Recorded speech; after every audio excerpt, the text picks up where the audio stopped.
Welcome to the Candle Business Coach Podcast, a show about the craft of candle making and small business.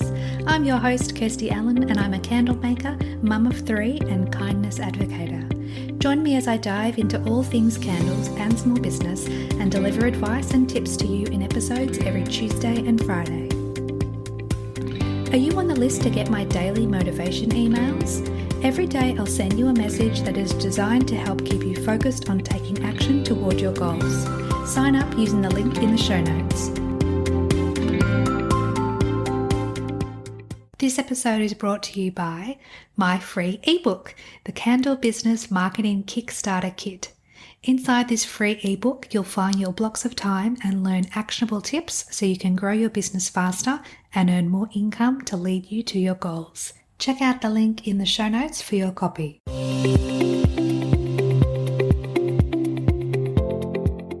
Welcome back to the podcast, everyone. Today on the show, we have the amazing Gemma Carr, who is an incredible product photographer, and I'd love for her to tell you guys a little bit about her. Oh, this is my favourite thing to do. Thanks, Kirsty. I am a photographer. I've been a photographer since high school, so I like to round it off to 100 years. It's been a while. I'm 44, so it has been a while, but I've really enjoyed the journey of my career. It's been lots of highs, a few lows. I had a little break when my babies were born, and then I've built it back up since then, and it's going really well. Tell us a little bit about your business. Like, how did it begin? Like the origin story. Okay, well, back in high school, I knew I was going to do something creative. So I thought writing, painting, sculpture. I wasn't really sure, but I just had a calling for something creative, and then I started doing photography and I loved it. But I also loved many other artistic ventures. So it wasn't until my teacher entered my photographs into a competition. She just entered the whole class's photos, and I kept getting awards. So I was like, oh, if other people think my photos are good, they must be in the ballpark. And then it was around the time you had to choose what you were doing for the next year after high school. So I was like, I'll be a photographer. And literally it was just like a switch. And from that point on, it was just like I haven't really considered being anything else. Oh, I love that. It was meant to be part of your journey. Yeah, it's a really lovely career. Yeah, no, that's fantastic. And you've got such a passion for it as well, because just for the listeners' benefit, Gemma and I have worked together in the past where she photographed my candle products. So I'm very familiar with her work and I have to say that I've had many, many compliments on the photos. So a huge thank you for being involved with my candle. But why product photography? How did you get into that specifically, considering there are so many different types of photography fields? Well, I've always kind of wanted to do a thing where people send me their products and I photograph them and I send them back with some photos. I've always had that idea, and then it's just been in the last few years I've shifted to actually doing it, and then it worked. And I was like, oh, why did I wait so long to start doing that? So I've photographed a lot of different things in my career, but I've really niched down on product and businesses now. So photographing the products and the people within a business, and I've stopped doing pretty much everything else. So really, it's pretty much exactly how I imagined it would be. The products arrive and I spend time with them and I tinker, and it's a really enjoyable creative process. And yeah, I'm just glad I landed here, really. I made the choices to get on this track. Yeah. So would you say that the quality of photos matters when it comes to product photography? Well, I'm a little bit biased, but 100% yes.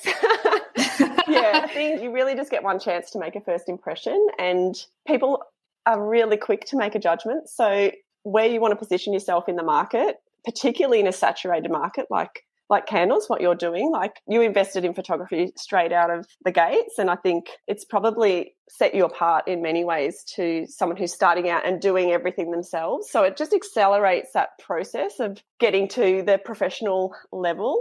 But I just think if the quality of the photos aren't great, it can undermine your product as well. So especially since a lot of people sell their products online, the customer or prospective customer doesn't have a chance to actually look at the product themselves. Yeah. They're basing their decision on the lighting of the photo, the layout of the photo, what props have been used, or there's so many different factors, as you would know. So as you say, there's only that first impression that has an impact. So you're considering, or if you've got a budget for investing in your candle business and you're not sure which avenue to go down, my recommendation, and I'm sure Gemma would agree, would be investing in good photos, good product photography for your products. Definitely. What is the importance of a good photo, and what can it do for a business and their website? In general terms, I think it can connect you with the message behind why that business exists. So I think like anyone who chooses to set up a business has a purpose and reasons for doing it, and to bring those reasons and your purpose to the forefront visually, like I just think that's so valuable. What would you say are the successful elements of a great candle photo? The elements come down to what you want the photo to look and feel like. So that can be decided by the lighting. So whether you want it light and bright like your photos are, or dark and moody. It's also how busy you want the image, or if you want it minimal, how many props you want to add, if you want to do it in situation. So like you could have your candles on a bedside table, in a bathroom, on a kitchen bench, or you could use a more generic backdrop that really keeps the focus on the candle. So yeah, I guess it depends on what the outcome of what your client is wanting for the actual photo. And that, as you say, can vary depending on whether it's like a photo for their website, or if it's a photo that they want to use for Instagram or for Facebook or for wherever. Being able to convey that to you from a customer perspective, they need a potential customer needs to be able to convey that to you so that you can then take the photos that are going to match their vision. It comes down to what they want out of the photo. And it's often a good idea to work backwards from what you want, and then we can build up to that. Some people aren't sure exactly what they want, and you can look to other photographers and see, oh, I really like that and I like that. And I generally don't like to copy other photographers' work, but I'll get a sense of what you like from examples that you can share. So that can be a really good starting point if you're not sure, if you're not a photographer and you don't know exactly how the process works and what's expected. It's good to start at the end. What does an ideal outcome look like? Like if these images are sent through to me from my photographer and I open them, what do I want to see? You almost want them to create a vision board or a Pinterest board so that they can show you, okay, this is kind of the look that I'm after. Can you make something with my products that is unique and different from what that we've seen before? Definitely. Does that make sense? Yeah. What are some tips and tricks for someone wanting to take some product photos themselves? Like, for example, what backdrops could you recommend, or props might be a good idea? Firstly, get you to just start noticing when your candles look good in your own day-to-day life. So if you're resting them on your bench and the light's coming in at a certain angle and you're like, oh, that looks really good, you can then try and replicate that at another time. So then if you're going to photograph your candle on your bench, do it at that time of the day when the light was hitting it as you liked. You can also recreate that with artificial lights, but that's probably where a photographer might step in. If you're shooting anything, if your candles have anything reflective on them, so if the label has metallic or there's anything shiny, you might need to diffuse the light. So you can get like a sheer curtain that the light can come through the window, and that will really create a beautiful, soft, glowing scene. And I think for backgrounds, I would go with candles either in situation, so on a bedside table, on a kitchen bench, next to a nice couch, or I'd go the other way, like what I did with your images, and keep them in a nice neutral theme, and then all the images look like a family of images, and you can chop and change them and they're not going to be jarring. They'll sit really nicely together. And I think seeing them, like, for example, my photos on my website, it doesn't matter what part of the website you're looking at, you're still seeing different candles and different products, but they all match in with one another.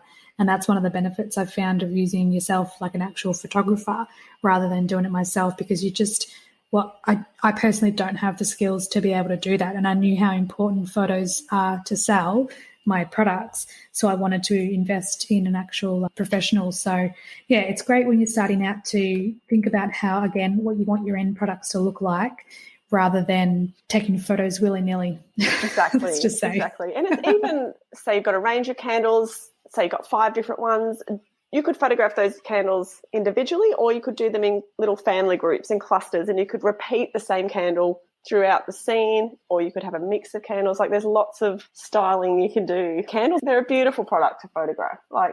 And whether they're lit or not, you can still get stunning photos from them. Yeah. What would you say is the biggest challenge when taking product photos, either of candles or of anything? I think it's really making sure I'm not just making pretty pictures, but that they mean something and that they're going to be loved and enjoyed and used. I want to see photos being used and really representing what the business owner represents. So I'm really trying to bring through their values and their vision, not just it's not my vision, but I'm kind of channeling them as I'm taking the photos. I'm thinking like, what would Kirsty like?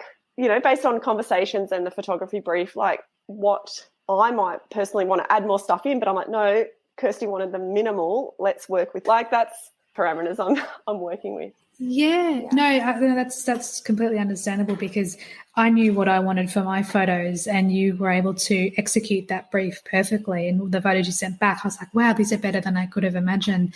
And I think that's one of the things when you work with someone that is in alignment with your vision, then when they deliver, it blows you out of the water. So yeah, I love my product photos. That's so lovely. I have them everywhere. I love them. That's what I like. I see you using them, and I'm always like, oh, Kirsty's using them so well. It's so good. Yeah, because I'm still using them. Like, what are we now? Nearly 2 years since I had the photos taken, 2 years? And I'm still. Yeah, I know. Yeah, and I'm still using the photos. Mind you, like I'm repurposing the images with different captions, like say on Instagram. But the photos, they stand the test of time, and they're just beautiful. And I love that investment is still paying off for me. So I think again, highly recommend getting photographer. Back to one of your earlier questions about why you would get a photographer. Like I think that confidence that is coming through when you're speaking about your photos, I think it ripples through your whole marketing, and then you're able to attract more people because you're marketing with confidence. You're not going, I took the photos, I'll get around to that, I'm going to get a photographer next year. Like you've just jumped in the deep end and now you can flourish. And I think that it's been really nice to watch you do that, Kirsty. So, yeah. Thank you. So what things should people look for when researching potential photographers? If they're thinking, okay, I understand the importance and I want to go down this path, what's something that they need to look out for with finding the right photographer for them? I would say get to know them through their social media first and just see how they interact and if you like the look of their images. And I think you can get a sense of someone pretty quickly from their Instagram. Yes. Yeah, that's what I would do. And then I would reach out and I would try and have a meeting, a Zoom call of some sort and just see if you're a good fit. It's quite an investment and you don't want to throw money in the wrong direction. So you want it to be well spent. Yeah. Yeah, that's right. I think you can tell if you've got a good connection with someone and if they're understanding your vision and you think you're going to be in safe hands. So, yeah. Yeah, absolutely, because they're going to be conveying as you say, the vision of your business, the sort of look, feel, the emotions that you want your customers to invoke.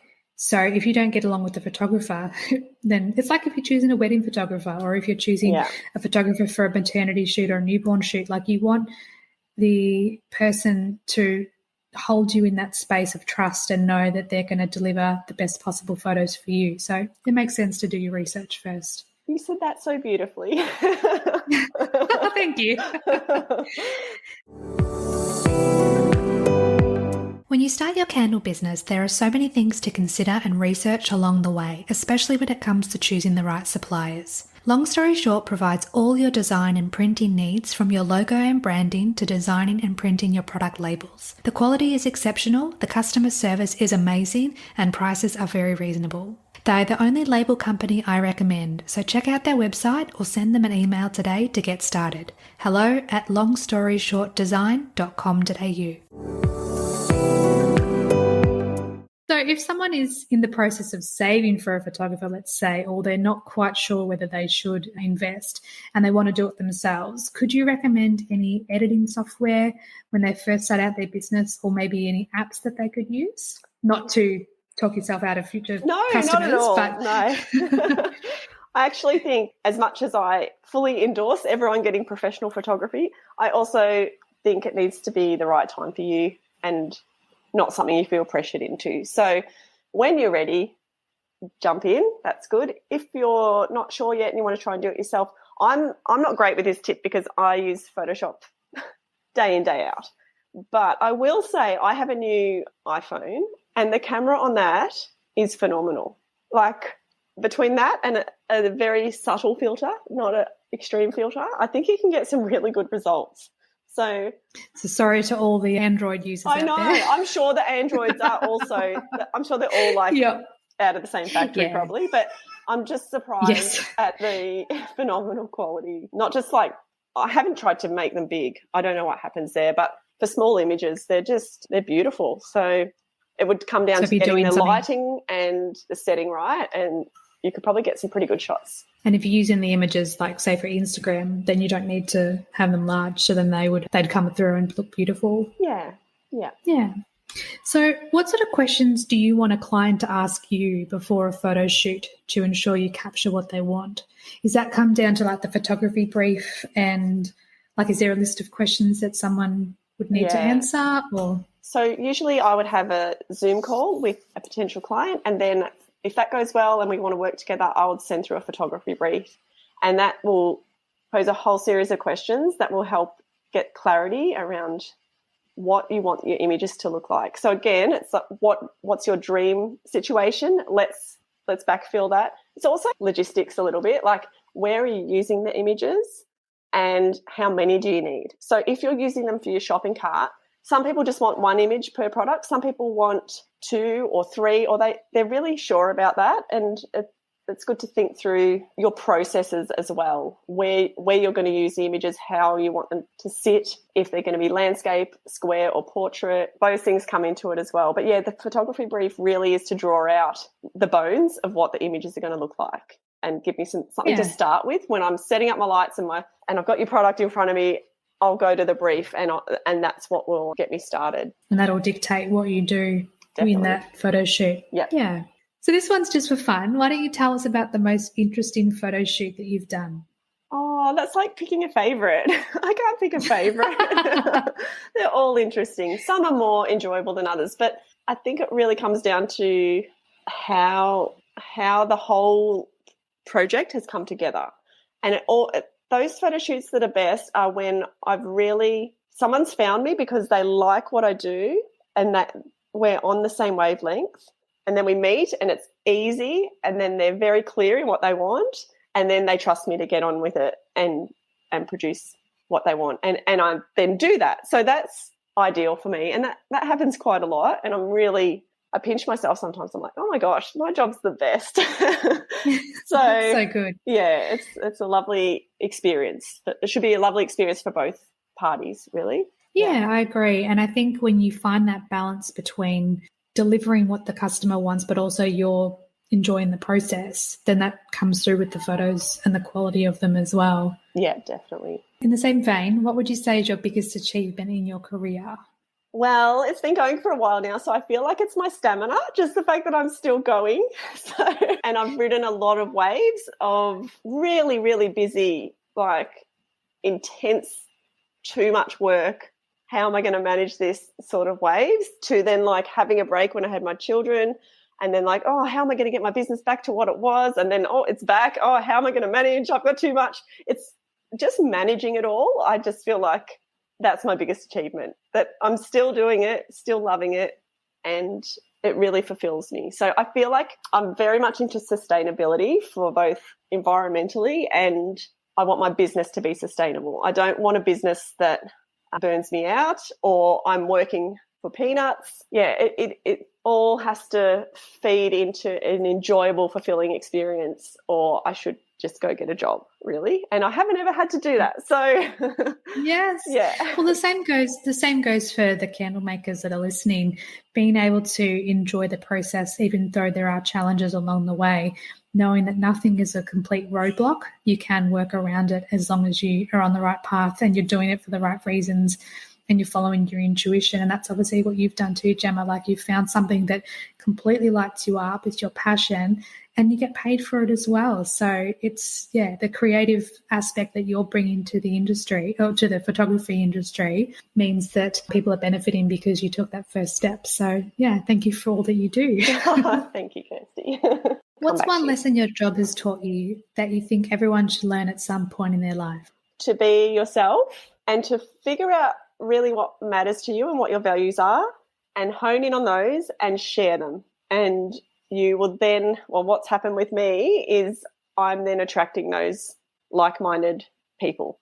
But I think for a lot of years I was very unsure of how and where to share those values, and now there's social media, so we've got these amazing platforms that you can actually jump on and do this stuff with. So, yeah, the more I share about my values, my purpose, and what matters to me, the easier my work gets, to be honest, because I'm just attracting those people.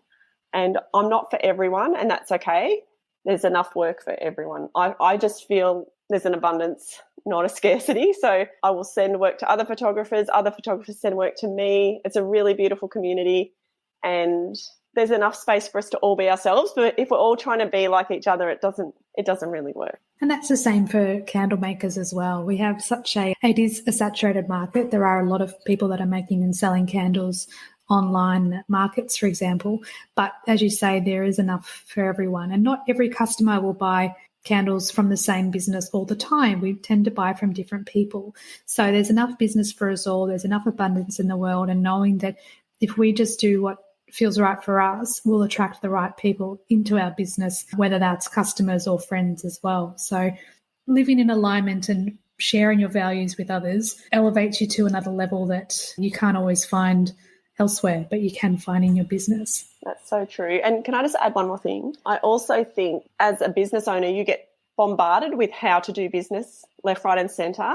And I think you really have to find what works for you, and I don't think you can just template what other people are doing.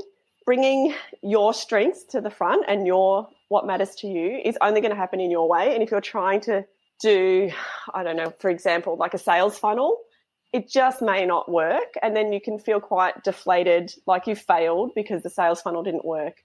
But the sales funnel just may not be the right holistic thing in your process. So I think just take the pressure off and don't feel you have to do every single business tip. Just draw on the ones that feel aligned with you. Yes. Yeah, I completely agree.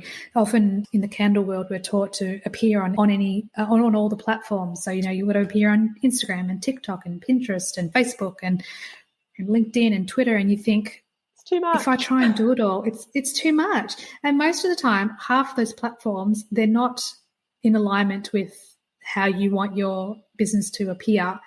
And it's not where your ideal customers like to spend time anyway. So there's no point you being on all the platforms. It's too overwhelming. So, yeah, I agree.